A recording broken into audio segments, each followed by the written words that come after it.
Hello, hello, hello, everybody. Welcome, welcome, welcome. Tonight, our guest is Jeffrey A. Blumenfeld, former public relations professional, social media strategist, kidney transplant recipient, raising awareness and helping others on the transplant list, author, and kidney cancer survivor. Jeff has a very interesting kidney story. Jeff has lived a very active lifestyle traveling throughout the world discovering new cultures and mountain climbing.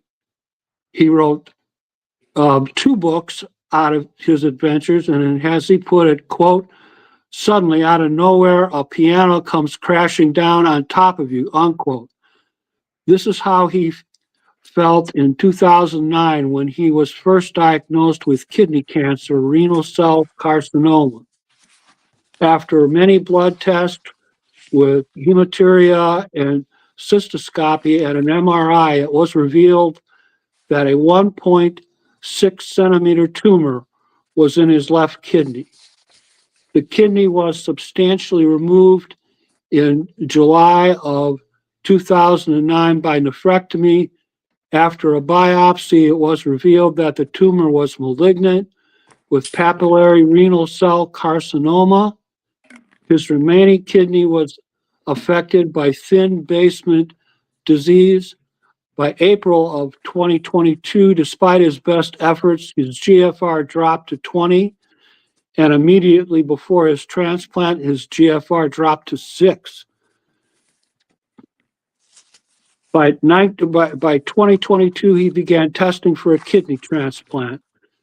Jeff became listed at 4 different centers, and he decided to go public due to the kidney shortage, where approximately 92,000 patients at that time were seeking a kidney transplant, but they converted only 26,000 and nearly 5,000 people on the transplant list died while waiting for a transplant. So we had plenty of motivation to get our story out there. The former public relations specialist launched a campaign across America as an attempt to find a living kidney donor. Shark Tank's Barbara Cochran posted his story to about 1 million followers, and MSNBC's Mika Brzezinski also posted to her audience. By 2023, his condition became very serious, and Jeff became desperate, and he was placed on an in-center hemodialysis and later peritoneal dialysis. In the summer of 2023, a woman named Julie Spears, through the NKR's voucher program, donated a kidney to Jeff on his behalf, leading to a direct donation and a transplant at Denver's Porter Advent Health in November of 29th, 2023. Since that time, Jeff has dedicated his life to helping others who needed a kidney transplant find their donors. Please give a warm welcome to a leader in the kidney space. Jeff Blumfeld is with us tonight. Hi, Jeff. How you doing? Hi, hey, Uncle Jim. Nice to chat with you. I look forward to any opportunity to tell my story because people need to know they could save a life by Excellent. sharing a spare. Excellent. Yeah. All right. Let's start with the questions. Did I state everything correctly in the introduction? Yeah, well, my last name is Blumenfeld, but other than that, and one other thing is, I don't consider myself a leader. 3 years ago, I was literally forced into this. So I'm not quite a leader yet, but if I can tell my story and perhaps make a little bit of difference, that's what I'm doing. Okay, great. Tell us a little bit about where you grew up, your education, and your employment history. Well, sure. Well, I grew up 90 miles from New York City in a place called Monticello, New York. Didn't really have much going for it except one big thing, actually two. One was that it was the center of the Borscht Belt, the famed Catskill Mountain Borscht Belt, where people like Jerry Lewis, Danny Kaye, Jerry Seinfeld all got their start. So it was an exciting place to live at a certain period of time in America. Those hotels are long gone now, and they did set up a Borscht Belt museum up there, and they have historical markers, but the hotels are derelict, they're wrecks, and many of them have burnt down. But the other thing we have going for us is I grew up 10 miles from the Woodstock Festival. And they say if you remember Woodstock, you didn't really go. But I did go. And I had to go. It was 10 miles from the house. So I avoided all that traffic that you heard about the original Woodstock Festival. And through my journalism background, I was thrilled to interview Max Yasker, on whose farm the festival was held. And it was an exciting time, exciting place to grow up. And then from there, I went to Syracuse University, where I majored in journalism. And I've always liked to tell stories. I was always a storyteller. And I worked for the city weekly newspaper. And I also worked for the campus publication. And I really learned how to write. And it provided me access to some fascinating people, not only Max Yasker, but my greatest interview that I still remember to this day was interviewing Rod Serling. The story came out, Rod Serling of the Twilight Zone, which, by the way, for those of you who are younger and didn't see it live when it aired on, I think, CBS, you can find it online still to this day, and those episodes still hold up. He sent me a nice note afterwards, which I have hanging on the wall of my office.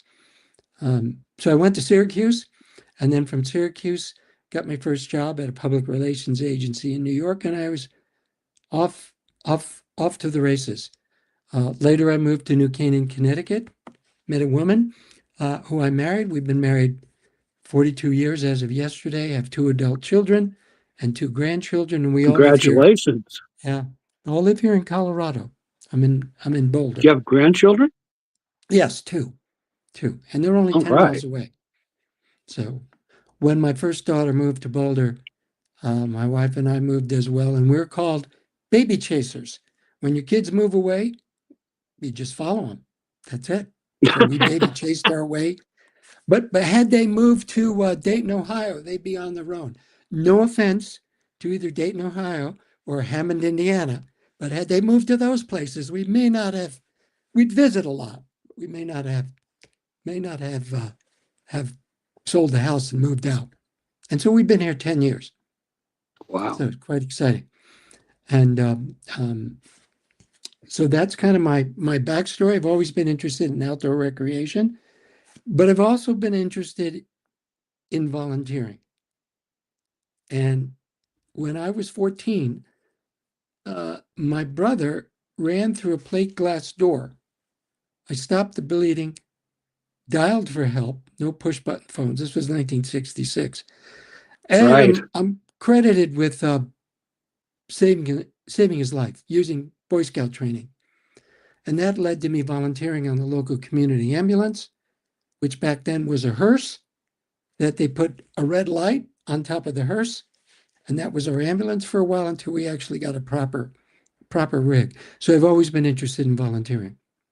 And that interest in volunteering led me to write a book about volunteerism, how you can see the world and make a difference at the same time.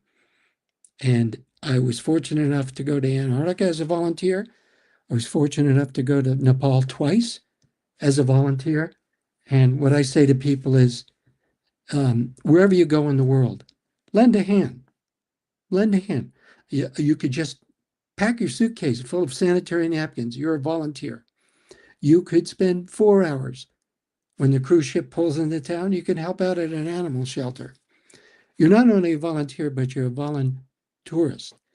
And that's what's called voluntourism. So wherever you go in the world, you can help out. And so that's something I believed in firmly. Help out wherever you go. Talk to us a little bit about what your life was like before your kidney issues. Tell us about your traveling experiences, your mountain climbing expeditions, all that sort of thing. Yeah, well, based on this volunteer work, I joined the Explorers Club. This is the International Exploration Society founded in 1904. There are 4,000 members. There are 35 chapters. I run the Rocky Mountain chapter. And our fellow members, well, basically everyone you've ever heard in exploration: Cook, Perry, Amundsen, Nansen, Tor Heyerdahl. Our current members include Neil deGrasse Tyson, the late Jane Goodall, who just recently passed away. And that opened the world to me. And then that led to me writing about exploration on a monthly basis in a free newsletter that anybody can subscribe to. It's called Expedition News. And Expedition News is available now. I've written it for 31 years. So that's, Wow. I'm kind of an exploration groupie, having met some phenomenal people. I'm in a meeting in New York, and next to me is Buzz Aldrin. I mean, pinch myself. I got to hear Neil Armstrong talk and John Glenn talk, and I got to meet many of those astronauts as well through the Explorers Club. So that really combined my interest in volunteering. I've been a skier since the age of 5, so that's a lot of years. Back when the lift ticket was $10. Sad to say it's $330 a day now. But I go back a while, and I just love the outdoors. Okay. And you've mentioned you've written a couple of books, correct? I did. The first was Get Sponsored. Get Sponsored tells you how to raise money for your project. If you have a project that's not a vacation, if you have a project that's bigger than you are, it's possible to get funding for it. But it's got to be a trip with a nobility of purpose. It's got to be a trip that a responsibility of an explorer is to see the world, but tell the rest of us what it's like. You go on a vacation to Turks and Caicos, no one's going to sponsor that trip.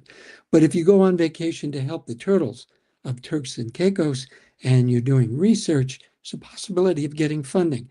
And that's the first book, called Get Sponsored. And then that led to the second book, the volunteerism book, called Travel with Purpose. So I'm quite proud of both books. Great, great. Tell us a little bit about what your life was like before you had kidney issues. You mentioned the traveling in the books. How was your health? Currently, it's No, great. but before transplant. Oh, back then? Yeah, well, my Yeah. back hurt. Had little back issues, but it was fine. I didn't have a care in the world back then. And that's why I say when I first, probably around 2005, my regular doctor said, you have hematuria, which is microscopic blood in my urine. I said, okay, what's that? And he explained what it was, and he said I should have it checked out. I didn't immediately have it checked out. And the next visit, he says, you really got to have this checked out. I said, how?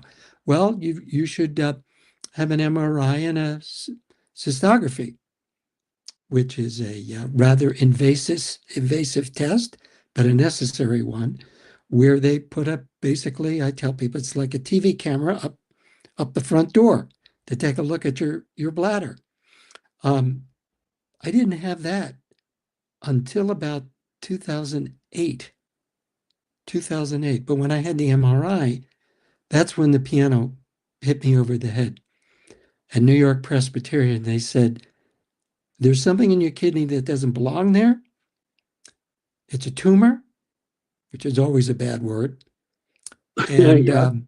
always a bad word. You don't like that word. It's a tumor, and we need to take your entire kidney out. I said, why don't you take the tumor out instead of and leave the kidney? He says it's centralized. It's not on the edge. It's right in the middle. And The treatment is a nephrectomy, removal, total removal of the kidney. I freaked out. Remember, I knew nothing about any of this. I knew it was important to eat right, exercise, stay healthy, see your doctor. But in 2009, in July of 2009, at New York Presbyterian, when they said the kidney's got to go, then I had all kinds of questions. Well, what happens to the other kidney? How can I live? Am I going to be on dialysis? He says, plenty of people, as I learned later, can live perfectly fine on one kidney. So it was a tumor. We don't know if it's cancerous. I said, well, why don't you test to see if it's cancerous before you just yank the whole kidney out?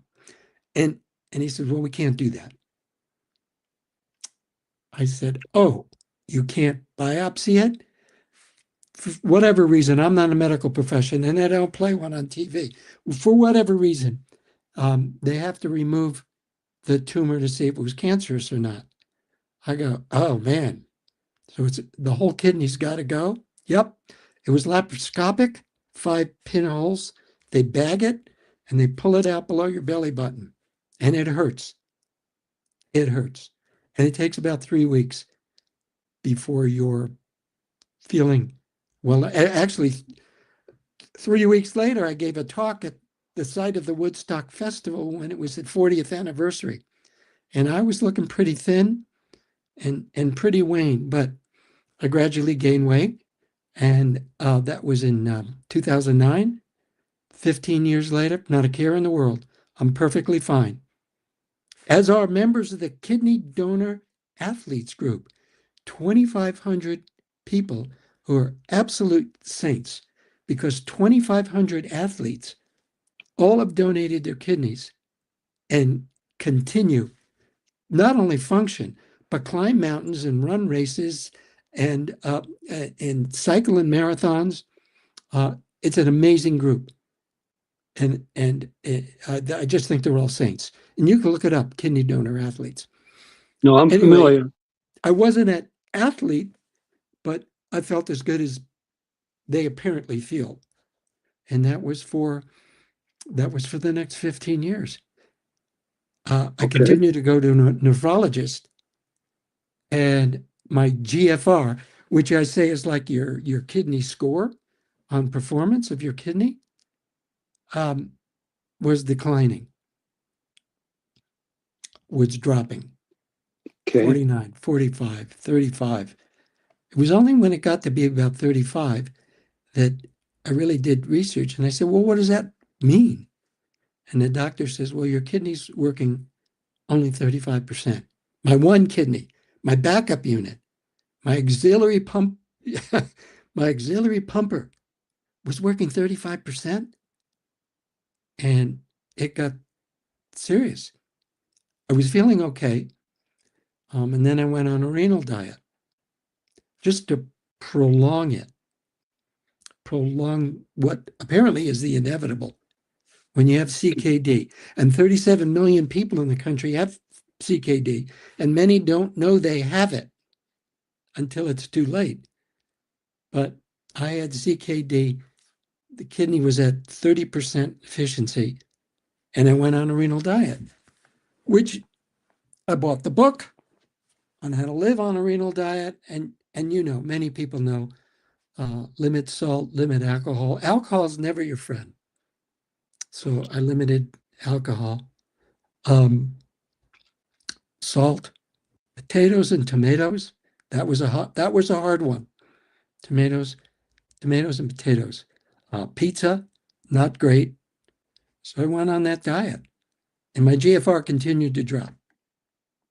Okay. Let me interpose for 1 second here, Jeff. I want to let my audience know that if they go to my Facebook page, Jim Myers, I've posted this broadcast and pinned it to the top of that page. And in that broadcast are comments.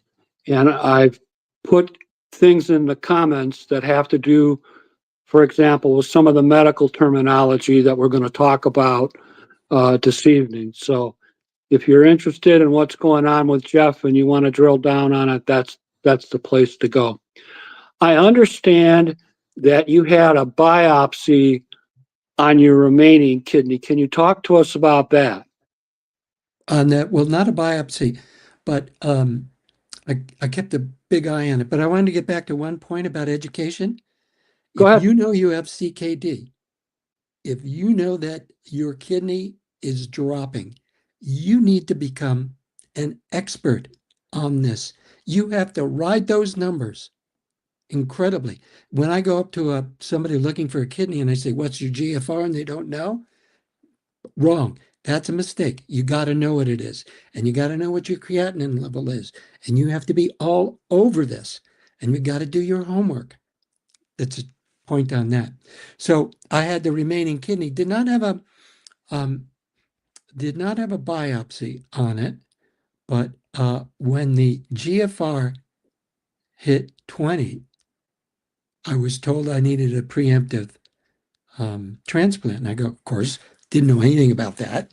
I educated myself and I went to seek a preemptive transplant prior to dialysis. But then the GFR dropped further and I did have to go on dialysis. And I listed myself at four hospitals and got on the list. And this was after medical testing. It seems like the medical community wants to come up with an excuse not to transplant you. And I understand it. They don't want to lose somebody on the table.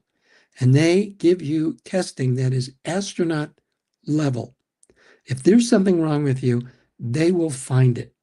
And if there's something wrong and you can correct it, they'll tell you how to correct it. So happily, I passed and I got on the transplant list at two Denver hospitals, Jackson Memorial in Miami, and New York Presbyterian. The Okay. thing Can I about interpose a couple of questions here, Jeff? yeah, Okay.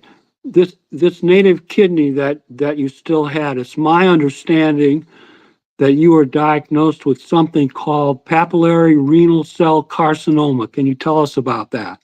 yeah. So they couldn't tell me if the tumor was cancerous until they took it out. And I had two choices here, benign or malignant. And they test the tumor. And if it's been benign, you don't have cancer. It was malignant and an aggressive form of cancer called papillary cell. I'm not medical, but it's papillary. It's a malignant form of cancer. It did not metastasize, and I was good to go. What is thin basement membrane disease? I understand that the right kidney was afflicted with that. Both, yeah, both were. It's a genetic disease. You'll actually have to ask Dr. Google because I'm not an expert on it, but it was genetic, had it from birth, and it affects the performance of your kidney. Yeah. You mentioned earlier that your GFR had dropped considerably. My notes are telling me that right before you were transplanted, they dropped all the way to 6. Yes, that's correct. I had ESRD, end stage renal disease, ESRD. Oh, so when the GFR went to 20 and I was eligible for a transplant, I was trying to get a preemptive transplant, meaning before dialysis. And I get a call from the hospital in Miami, and they say, "We have a deceased kidney coming in. Can you be here by 3 o'clock?" This is in the morning. And I said, "If you look at my record, you'll see I'm in Boulder, Colorado. I'm about 1,800 miles away." And I'm thinking I could charter an F-16 and still be late. And they said, "Oh, hold up, we'll call you back." And they hadn't even seen the kidney yet. And they said, "Don't come because I could charter an F-16, fly to Miami." And they thought it was a match for me, but they hadn't seen it. And as many people know, You could be called in and they could decide at the last minute that the kidney is not for you. So I didn't Right. go. But the thing about getting listed at other hospitals is for deceased, you might be called at any time of the night or day and told to get down there quickly. So that's the issue, which is good that I was listed at 2 Denver hospitals, which is only 45 minutes from where I live. Okay. Talk to us about the testing that you went through in 2022 for a kidney transplant. What was that like? It is, uh, it's like going through high school registration. You know, they say, okay, we need you over here, blood test. Okay, over here, blood pressure. Okay, now walk down the hall and go into this room and have an EKG. Okay, that's done. Okay, now you're going to have an MRI. Okay, now we need to do a nuclear stress test where they put dye into your system and watch how it goes through your heart. Um, it's like Mayo Clinic level. It was quite complete. And I learned that I passed. It was helpful that I was active and outdoors and didn't eat crap, didn't go to McDonald's, and I wasn't overweight, because these are all things that can prevent you from getting on the transplant list. And if you do get bumped from the list, it's your life. You got to work on these things.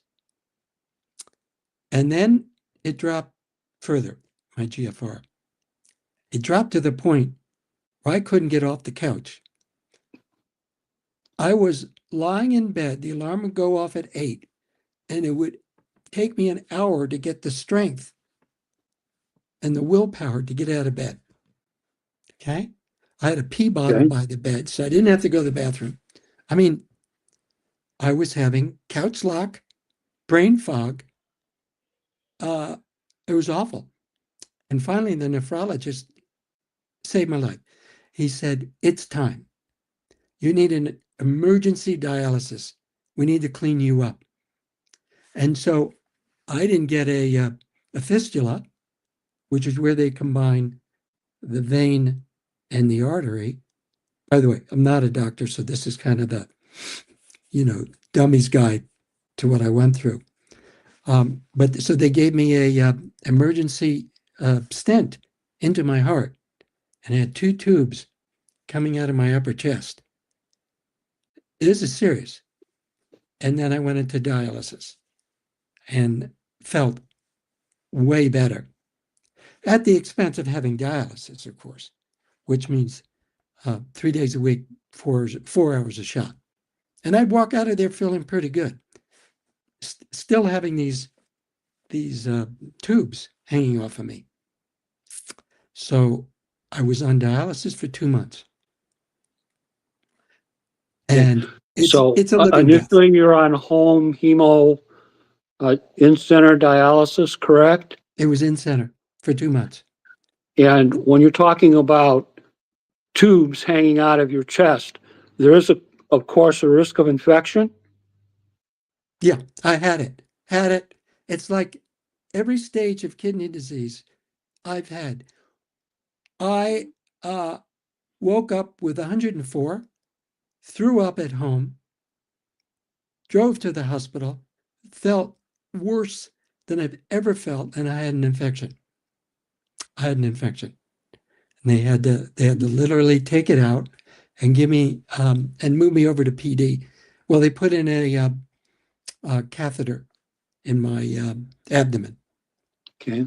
Well, they had to give me drugs to get the infection down, and they did that. So 2 months in clinic hemo, and then 9 months on PD at home. And PD is only less horrible. There's horrible, and then there's less horrible. And PD meant that I could do it while I slept or tried to sleep. If you're hooked up to a hose and the machine is humming next to you, and if you lean on the hose, the alarm goes off. And then I thought I was getting taxicab signals, and I was thinking that the machine was talking to me. And then the cassette you put this very expensive unit into the machine, and sometimes it would fail. Then you'd have to dump out 9 liters of what I called goop, but technically it's dialysate. So these are 9-liter bottles, like Coca-Cola bottles, liter size, going Okay. through my abdomen to take out the toxins. So it's less horrible.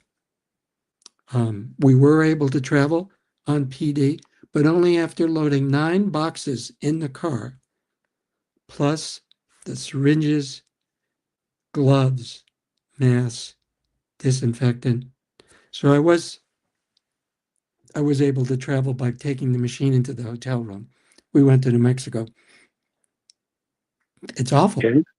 Meanwhile, I'm trying to find a kidney by marketing myself like a political candidate. Except I wasn't looking for votes. I was looking for an organ. Okay. You're normally kind of a private guy, right? I don't tell people about my medical issues. Yeah, I'm a private guy, but Okay. the only way How out of this, difficult was it for you to go public? it was my life on this. I can't sit around. I'm not going to sit around watching Jeopardy at night. I got to do something every day to find a kidney. And by the way, you can be on the list and it's 3 to 5 years. And then what do you get? You get a deceased organ, which will save your life, but it's not as good. It doesn't have the longevity to that. But God bless people that have donated after their death. God bless them, they're saving lives. I tended to want to go for the gold standard, which is a living kidney. So you can either sit on your hands. This is what you can either sit on your hands and watch Jeopardy, or you can do something every day to move one baby step forward in telling your story. And you can't, I've been mentoring kidney patients now, and they say, well, I'm a very private person. I go, no, you're not. Not anymore. You got to get on social media. Oh, I don't have social media. Then I say, find a 14-year-old. You got to get over this. You got to tell your story. And it's important to tell your story, because if you walk up to somebody and say, would you give me your kidney? They'll think you've got 3 heads. But if you walk up to somebody and say, would you tell my story? I'm telling you, 100% of people will help you. And that's the other thing. You got to ask for help. Gandhi, a famous quote from Gandhi, what was he, the premier of India, was, if you don't ask for it, you don't get it. And you got to ask for it. You got to ask for help. So, Okay. One of the things that in the materials that you sent to me dealt with the public shortage for available kidneys for kidney transplant. Can you talk to us about that a little bit? yeah, I know you've had Elaine Perlman on and Ned Brooks on as well. So there are 37 million people with CKD. There are 93,000 people, 90 to 93,000, who are looking for a kidney. That's my competition. I've got to compete against 90 to 93,000 people. Now, there are only about 26,000 kidney transplants a year. And of that, only about 6,000 come from a living donor. Only about 6,000 from a living donor. And that number hasn't changed for 25 years. As I can explain, we need to get more kidneys in the system. And that's, well, I'll talk about that as we move along, but we need more kidneys in the system. It shouldn't be, Jim, as I hold up my car sign that I had to put on the side of my car, a kidney patient shouldn't have to advertise for an organ. That's horrible. It shouldn't be that way. But that's the way it is today because of the shortage of kidneys. So when I see that just recently, Jesse Eisenberg, the actor who was Yeah. on who was in the Social Network Social and has had Network. other Yes, ma'am. movies. Yeah, he's Mhm. on the Today Show saying he's going to be an altruistic kidney donor. Go, man, go. When I'm listening to the Conan O'Brien podcast, which was a rerun from 2024, and he's interviewing a woman who works in a kidney clinic, and they talk about donating, and he's joking about it, but in a kind way. Got to get the word out about it. There's so much misunderstanding about being a kidney donor. I'll give you an example. I'll give you an example. I said to a group, I'm looking for a kidney. And somebody asked, what's your blood type? And you know what my answer is? Don't worry about it. It doesn't matter. And they go, it doesn't matter? Really? I go, any healthy person with 2 kidneys can save my life. As I'm looking at a group of people who apparently seem pretty healthy and they want to know what my blood type is. Yeah. When somebody puts on their car a sign that says, need kidney, telephone number, blood type O, that person has made 3 mistakes with their sign. They might as well rip the sign down and throw it away. Here's why. First mistake, need kidney. Well, why should I care? Who are you? You need a kidney. There are 93,000 people need a kidney. Tell me something about yourself in that sign. Ex-firefighter, school teacher, volunteer, just grandpa. Just make me care about you.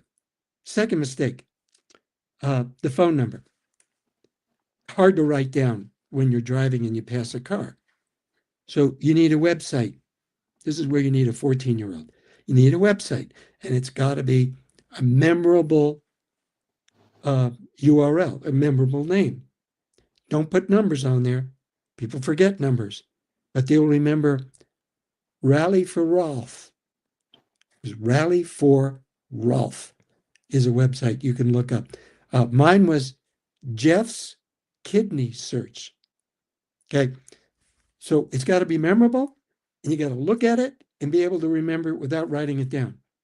Third mistake, blood type. As I explained, you're looking for any healthy person with 2 kidneys. You're not looking for an O. And that's where paired exchange comes in, if you want to pursue that about paired exchange. Sure, And go ahead. yeah, the kidney swaps. Paired exchange saved my life. So I did all these things to market myself. Celebrity tweets, billboard, a photo shoot. None of it cost me money. Car sign, business cards. It was all volunteer. People helped me out because I asked. Did all those things, and I appeared on television. Now, to get on TV, you need a hook. You need something. There are 93,000 of you who want to get on TV. What's your angle? What's your hook? There's one family in Colorado I know. The mother, no, the father and the daughter have Alport disease.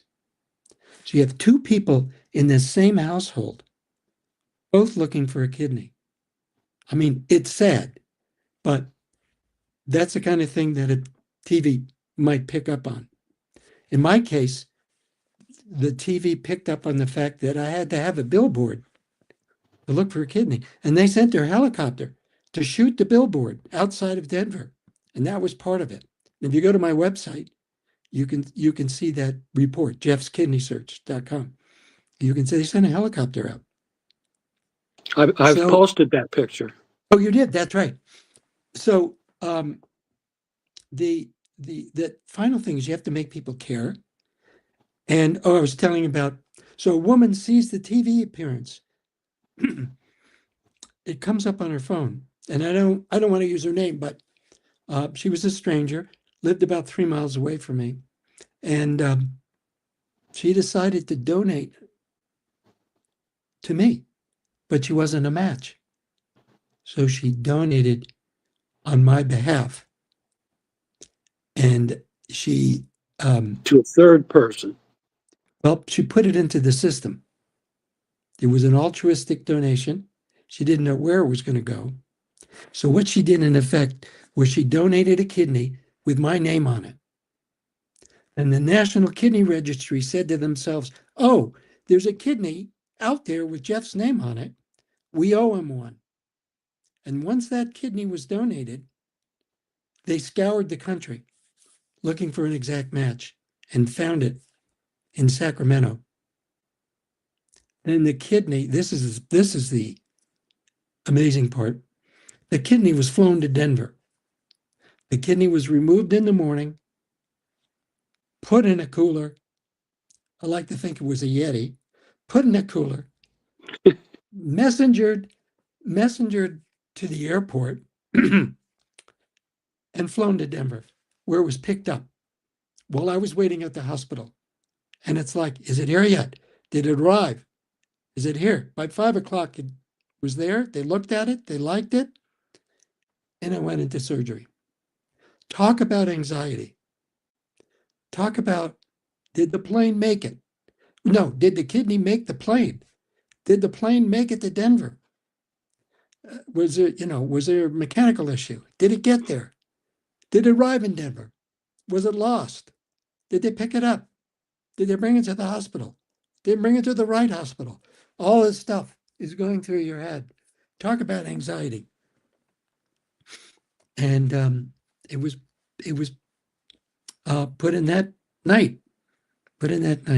It's funny because watching old TV shows, I'm on the table, and then he put a mask on, and I said, should I count back from 100? The anesthesiologist said, if you want, go ahead. So I'm going 100, 99, 98, gone. And Uncle Jim, Yeah. when you're under, it's there are no dreams. There's nothing. You have no memory till you wake up at midnight that night. That's been my experience. You are no dreams, no white lights, which I think is a good thing. You don't hear any voices. You're gone, and then you're back, and it hurts.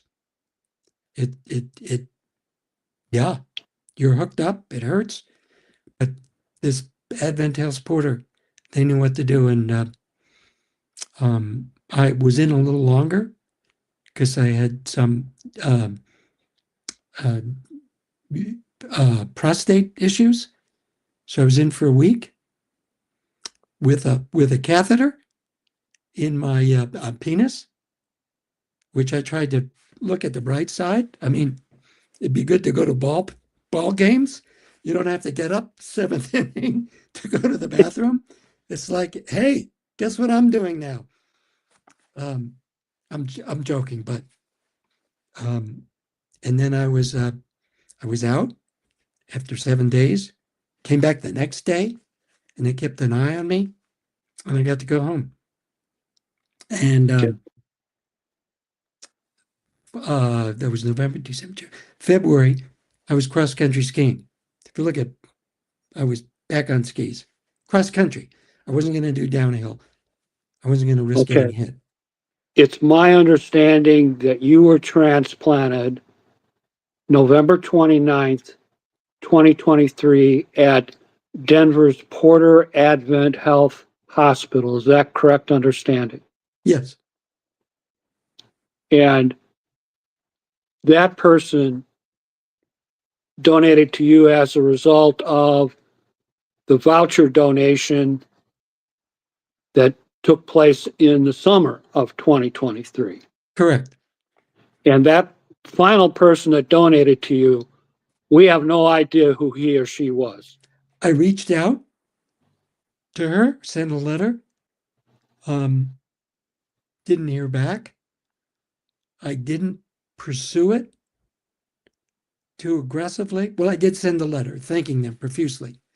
I'm Okay. thinking about sending another letter, but Uncle Jim, I need to respect their privacy. Absolutely. Yeah. I mean, if I would be delighted to hear from them. Some people do know who their donors are. In some cases, their donors become part of their family. Absolutely. Yeah. And you hear all kinds of stories about donations. Let me think if I can get this right. Um, a pastor received. There was a case where somebody donated their kidney to a pastor.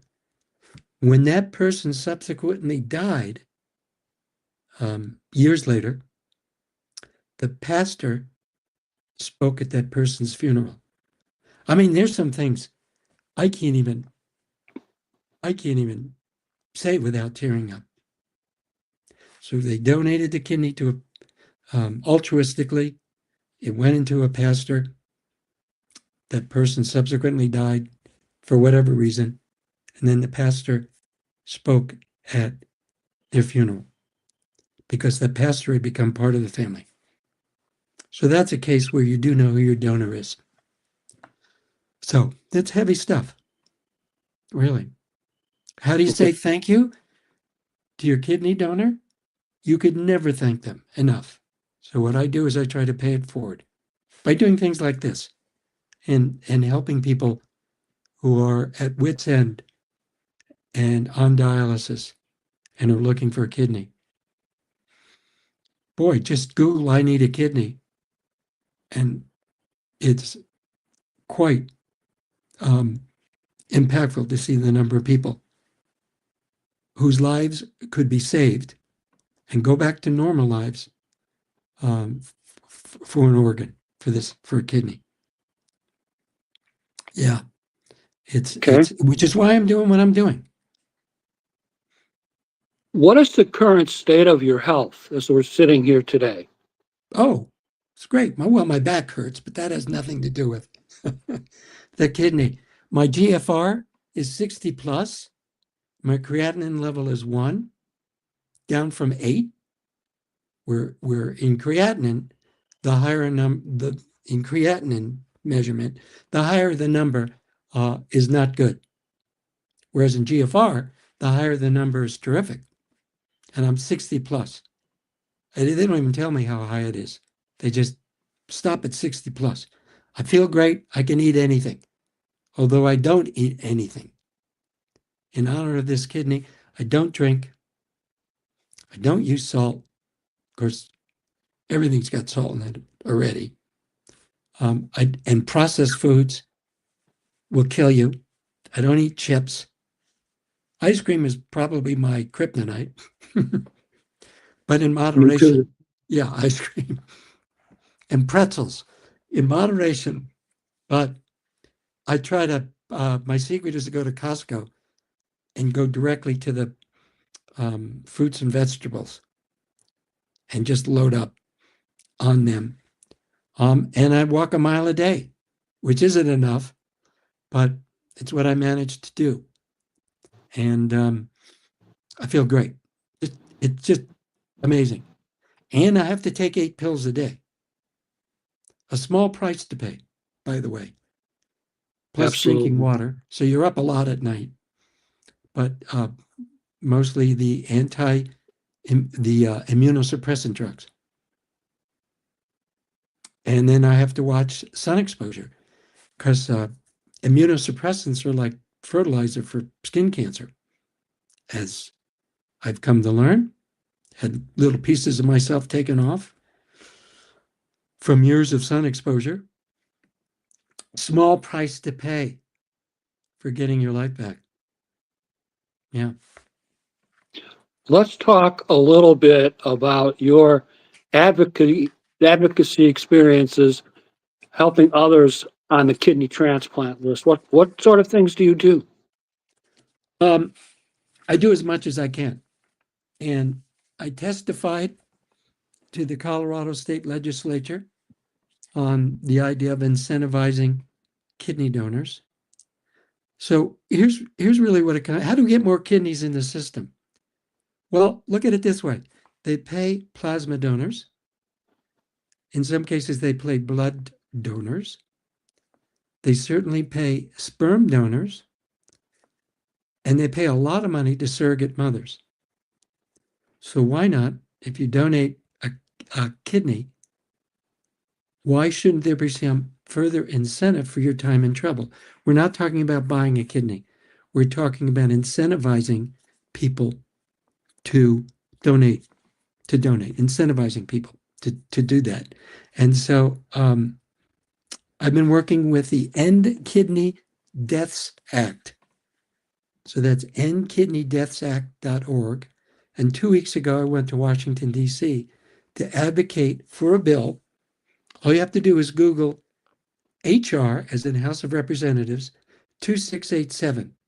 And you'll see that this is a bill before Congress that would incentivize people to donate a kidney to a stranger. It has to be to a stranger. And it would give you a $10,000 tax break for 5 years over the 5-year test program period. So it's $50,000 to incentivize you to donate a kidney. And it's tax refundable. So it's a refundable donation. So if 1 year your adjusted gross income isn't that high and the government owes you money as their incentive, they'll send you a check. So it's a refundable tax credit that you would get.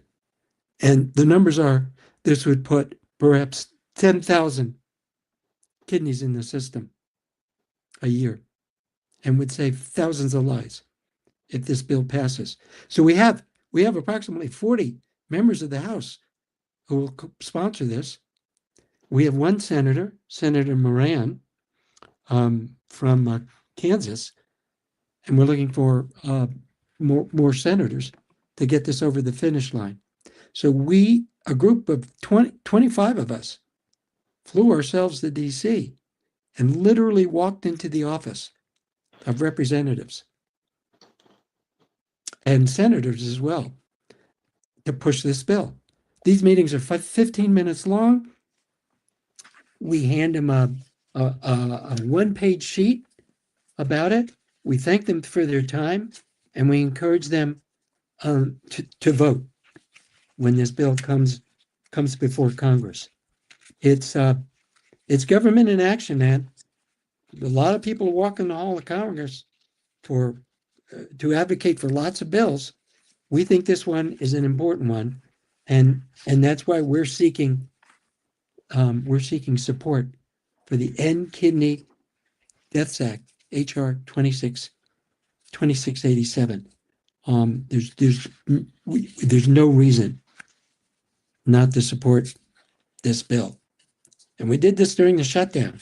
But Congress, the legislative aides, they were still working. In many cases, they were like 25-year-olds who we would meet with. Right. But that doesn't matter.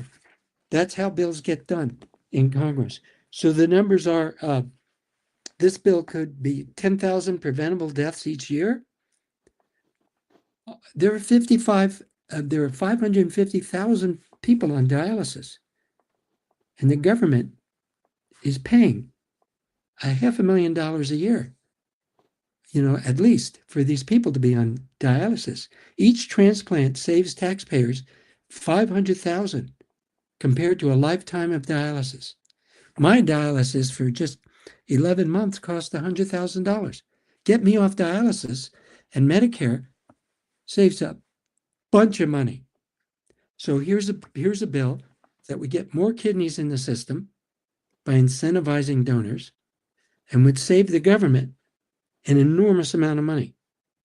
So it would seem to be it would seem to be a slam dunk, but there's still resistance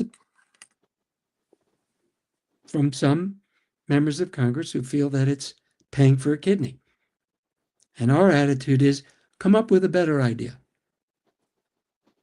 Give me a better idea than incentivizing donors that donate to a stranger.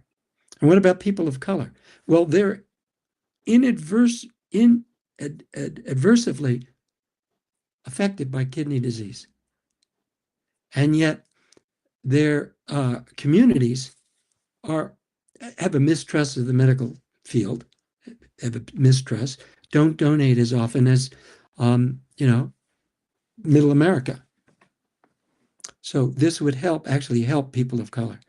And if they don't file a tax return, the donor would get a tax refund from it. It makes sense to me, and whatever I can do to take a little baby step forward. Somebody says to me, Jeff, what difference does it make, you going to Washington? And I tell them the parable of the starfish. There's a beach loaded with starfish. And there's a little boy throwing them back in the water. A guy walks in and says, hey, kid, what are you doing? And the kid says, well, I'm throwing starfish back in the water. They're stuck on the beach. Kid said, there are 10,000 starfish on this beach. What difference do you make? And the kid goes, as he throws one in, well, it made a difference to that one, and it made a difference to that one.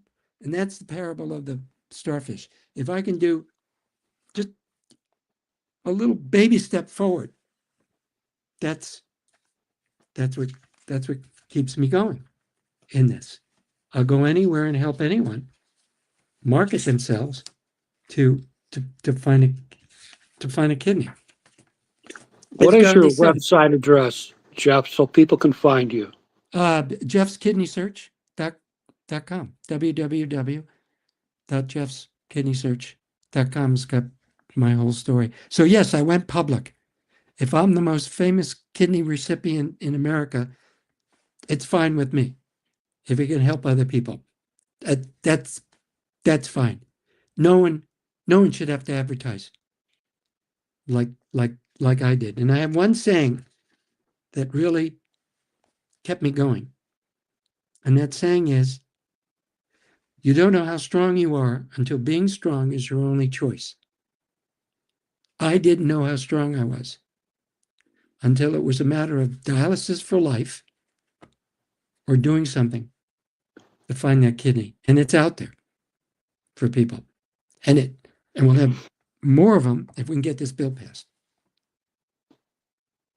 Okay. Jeff, I understand that you're an author and you're currently in the process of writing a new book.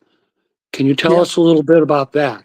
Well, I thought I could take this experience I had with marketing myself and the billboards and the TV appearances and the flyers in coffee shops and put it into a book. And I wrote up a book proposal. You don't write the book. In the publishing world, you write a book proposal. And I did a 29-page book proposal, and it was rejected. I had an agent, went after the top publishers in the business. They thought it was too limiting, which upset me. I said, what am I supposed to put in there? An expose of Trump? And one joked and said, well, that would sell more books. And and we were joking, of course. But I got rejected. I got very interesting. It'll save a lot of lives, but not for us, was the usual response. So now I'm faced with self-publishing, right? Which means now, okay, now I got to spend 6 months and I have to pay to publish it. So what I do have is a tip sheet with all my suggestions on it that I can email to people that I have. But it's like, I don't know what I'm going to do yet. Maybe I'll do an e-zine. That's a new way of publishing, or self-publishing, self-publish my own book. But then I'm looking for a sponsor for the book.